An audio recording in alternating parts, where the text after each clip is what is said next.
کانگریس کے senior leader اور سابق وزیر غلام محمد سروری نے حالیہ بادل پھٹنے اور طوفانی سیلاب پر گہری تشویش کا اظہار کیا، جس نے وادی چناب کے کئی علاقوں میں تباہی مچائی ہے، جس سے عوامی بنیادی ڈھانچوں اور زرعی زمین کو بھاری نقصان پہنچا ہے۔ سروری نے لیفٹیننٹ گورنر اور chief minister administration and power development department پر زور دیا کہ وہ 24 گھنٹے بجلی کی فراہمی کو یقینی بنائیں۔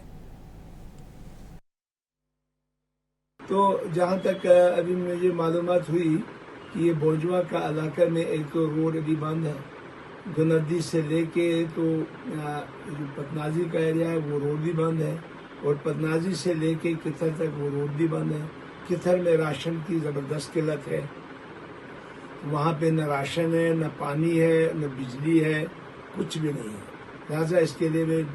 گورنمنٹ سے گزارش کروں گا فوری طور پہ انتظامات کیے جائیں، اور ڈی سی صاحب سے میری گزارش ہے کہ جو کتھر کے روڈ ہیں یا بردار کے روڈ ہیں یا کنو کے روڈ ہیں، ناگا کے روڈ ہیں، شیٹال کے روڈ، ان لوگوں کو